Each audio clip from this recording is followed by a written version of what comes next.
Hello, everyone. I'm Johnnie Taylor, City Manager for the City of Lexington, North Carolina. And I'd like to welcome you to the Queuing It Up with the City Manager podcast. Today, I have a special guest, and his name is Mr. Bill Stockman.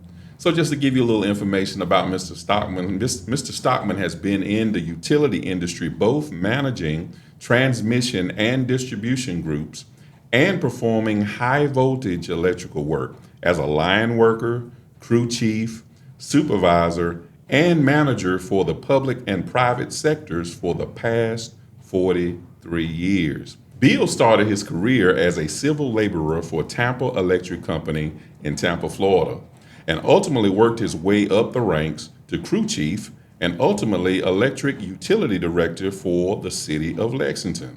On his journey from Florida to North Carolina, Bill also has worked in the utility industries in Wyoming, Washington, and California. Bill is now the Electric City's Electric Systems Manager. He is responsible for managing all electric operations for the City of Lexington, North Carolina, and currently resides in Davidson County, North Carolina with his family. Bill, welcome to the Queuing It Up podcast. Thank you, Johnny. It's a pleasure to be here this morning. Yes, sir. And so we're going to get right into the questions. How would you explain our electric services to our residents? So, Johnny, we're a vertically integrated utility. So, what that means in simple terms is that we serve our customers from generation of the electricity all the way through to the meter at the customer's location. And so we do that in partnership with 19 other communities, which are part owners in Catawba Nuclear Power Plant. The biggest advantage for us with that ownership is nuclear power is very reliable. It is very stable power. It is also very predictable as far as cost go. So it allows us to have a very reliable, safe, and affordable power supply for our community. And we share that with the 19 members in this organization. You know, having that membership is a big advantage for us because it allows us to have our own power supply without having the expense of owning a nuclear power plant ourselves, you know, and being a partner with other cities that are just like us. So, what is your goal as electric services manager when you come to work each day? Wow, there's a lot of goals. Probably the first goal is providing safe, reliable power for our community and providing a safe workplace for our employees. Those are like the two highest goals. But also, we have to provide very good customer service. You know, we got to be responsible for our customers' needs, you know, and responsive to their questions and inquiries. Because that is the biggest thing I think that separates us from other types of utilities, investor-owned or co-ops, is the fact that we're local hometown power providers. You know, the people live and work in this community. And so we want to serve them the best we can. Well, you know, sometimes I think that maybe our residents don't realize how much time we have to put into making sure that our electrical infrastructure is up to par. So, what improvements are we doing right now as far as our electric infrastructure that's going to be exciting in your mind? So some of the biggest things that we've got going on is we're in the process of rebuilding transmission lines through our system. A lot of people call that system hardening. It just means that we have lines out there that are aged out and they need to be maintained. And so we're going and maintaining these transmission lines before they fail, not when they fail. We've built a new third delivery community road substation. It's a third delivery that we have been working on and we built and completed. And again, what that does for us is it gives us reliable power for our customers. Now we receive power from 3 different geographic locations within the county, compared to before we received it from 2. And if we had a failure in the past, with one of those delivery points, we couldn't maintain all the power to all of our customers. Now with 3, we can lose one completely, and no one would ever know that we can continue to restore power and service. The other things we do is just we look for different ways to improve keeping the lights on. We have installed a bunch of reclosures in our system. I think we're up to roughly 34 in our system now. Now, Mr. Stockman, let the residents know what a reclosure is. I thought that was very interesting when you first explained that to me and how it works. So a reclosure is basically like a light switch. So what happens is we have circuits that might be several miles long. Well, we'll take a reclosure and maybe cut that circuit into 2 or 3/3, depending on how long it is. And these reclosures are looking for problems in their section of line. If they see a problem, they will open up and they will try to reclose 3 times. If it successfully recloses, then the power is restored. But if it doesn't, the advantage to the reclosure is simply the fact it will only take out the section of line that's affected as opposed to taking out the whole circuit. And most times this could be the difference in taking out 1,000 customers and them being without power to maybe 100 customers of them being without power. And then one of the other things that we continually look for is we install cutouts on our system, which is like a light switch in your home. So you can turn off a light, or really it's probably more comparable to a circuit breaker in your home. If you have an issue in one room of your home, your breaker trips, but the rest of the home stays in power. And so these cutouts do the same thing, and we're installing those throughout our system, which allows us to, again, keep the lights on, which is our biggest goal for as an electric provider, is to ensure that when you walk in a room and turn a light switch on, your lights come on. So how would our uptime compare to some of the investor-owned systems or private cohorts? Over the past 6 years that I've been here, almost 6 years that I've been here, we have exceeded the investor owns on a consistent basis every year, between 25 to 50%, depending on the year and the number, in our SAIDI and safety reliability statistics. So we are a very reliable utility system, and typically when storms roll through our area, we consistently restore service to our customers faster than our competition in the community that surrounds us does. Outstanding. From time to time, I'll pick my phone up and there is a resident that's saying, Mr. Taylor, they're out here trimming these trees back. My trees are being destroyed. Why are you trimming these trees? And talk a little bit about, kind of what our goals are with that and what we try to do. So the main reason for trimming trees is, again, keeping the lights on. Trees and wildlife are the number 1 and number 2 contributors to most power outages. And so by trimming the trees off of the lines, what we end up with is we don't end up with blinks and outages, because when a tree makes contact with a line, those reclosures that we were talking about, they sense that and they will trip out and they will open up, and then those customers are in the dark. So what we have is we have a trim plan, and we try to trim our trees between every 4 to 5 years. We hope to keep it at 4, but depending on growth and what all is going on in storms, typically we're about 4.5-year trim cycle, and that means we will go through our entire system every 4.5 years and trim the trees away. We trim back 15 foot from the center line of the pole for distribution and 30 foot on transmission lines.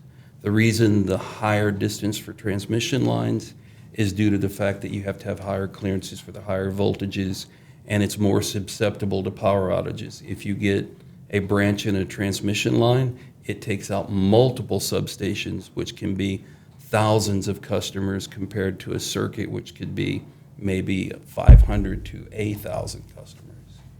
So I was with one of the employees the other day on the call, and one of the things that he mentioned to me that I thought was very interesting and probably very beneficial to our residents is that he said that we are open to giving residents recommendations when they're trying to plant trees in proximity to our lines, because it kind of saves the resident from having to deal with an issue later, and it also helps us on the front end. Absolutely. When residents ask us, and we recommend slow growth trees, we recommend trees that spread out more than they go tall. If you're looking at trees, and most trees, when you go to your nurseries, they'll give you how tall they typically get and how wide they typically are. If you can stay under 25 foot, it's always underneath our system, and then we would never have to trim your trees, which is an absolute benefit because the trees stay beautiful and we don't have to trim them. The other piece is the lights stay on at the same time. So yes, he's exactly correct in that trimming trees is important, but selecting a good tree when you're planting under our power lines is very important also.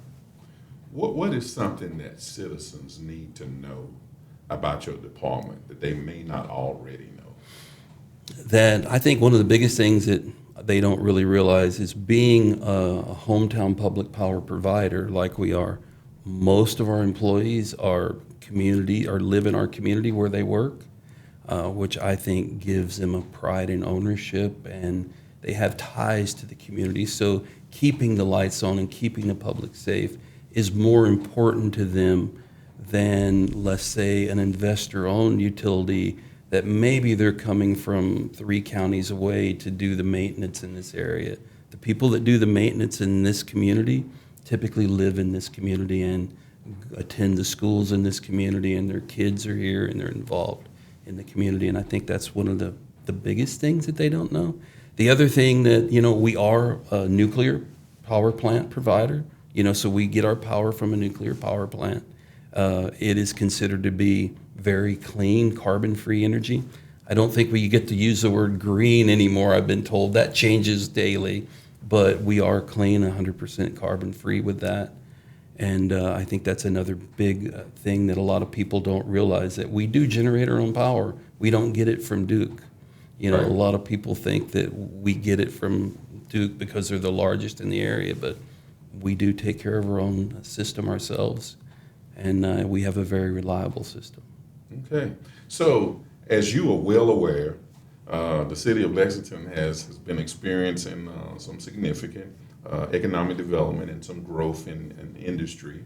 And can you kind of talk a little bit about what happens when a new company comes online, and how our particular service works with that company to make sure that they're ready for business? Yes, sir. So the electric utility here, I think one of the best things about us being locally owned and a community power provider is the fact that we can be very responsive to a customer's needs. We just been working with Siemens hand in hand for about 18, 20 months now, give or take. And the thing that they like the most about us was that they could actually talk to the decision makers within the utility, within the city. When they needed something, we could give them the answers readily. We could work out the issues and concerns with them. And the other thing is we've been able to successfully meet all of their deadlines and commitments that they've asked for to get their business up and running. And currently we're right on track to serve them when they're ready to be served. And it takes a lot of work and dedication from only a group of 25 people, believe it or not, that is our whole department, that support this type of activity and ensure that the people's lights stay on and Siemens is going to get their power turned on when they're ready for it. So I want to make sure we're clear for the residents. We're capable of building it from the ground up. Yes, sir, that's correct. We have done all the design work in-house. We've done all the construction work in-house, and we will complete it all in-house, and I'm very proud of our organization for that we have the skills and the people they're trained craftsmen. It takes 4 years to become a journey level line worker, and they go through an apprentice program, and there's lots of safety protocols, and we have all that for our people, and I'm very proud of our people and our organization and the City of Lexington and how it supports us in keeping the lights on for the customers. Outstanding. So I always have a time machine question. So in about 10 years, if I could just push myself into the future, what would you imagine some of the things that may have transpired as far as from the electrical side of things? So I think within 10 years, we're going to need to have another delivery. We'll end up having a fourth delivery. What I'm seeing from Lexington is we are growing. We're a thriving community. We're a growing community. Business is starting to pay a lot of attention to us, and this is good for us.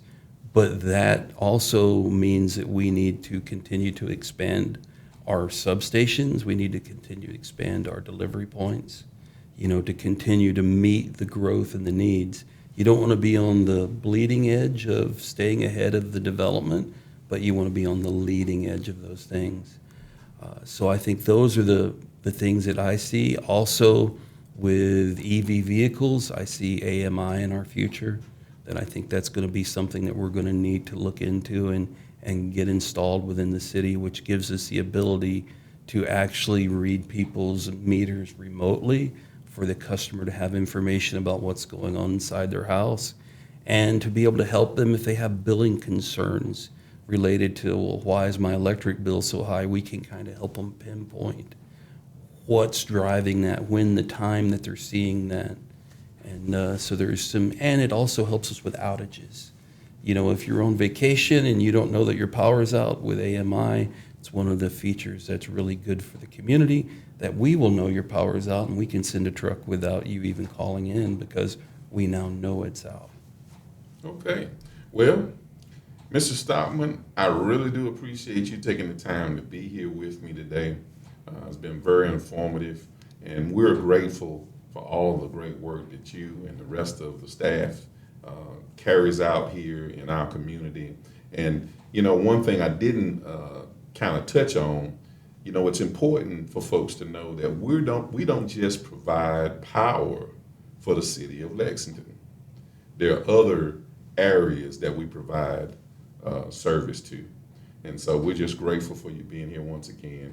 Thank you so much for your efforts, and thank you so much for sharing with us here on today. And to all of you, to learn more about the Lexington utilities in our electric department, visit lexingtonnc.gov, go to the government tab, click departments, and visit the electric department page. For updates on future episodes, follow us on Facebook at City of Lexington and on the streaming platform you're listening to this episode on. If you've learned something new and got some value from this podcast, please leave us a review or a thumbs up. We'll see you on the next episode of Queuing It Up with the City Manager.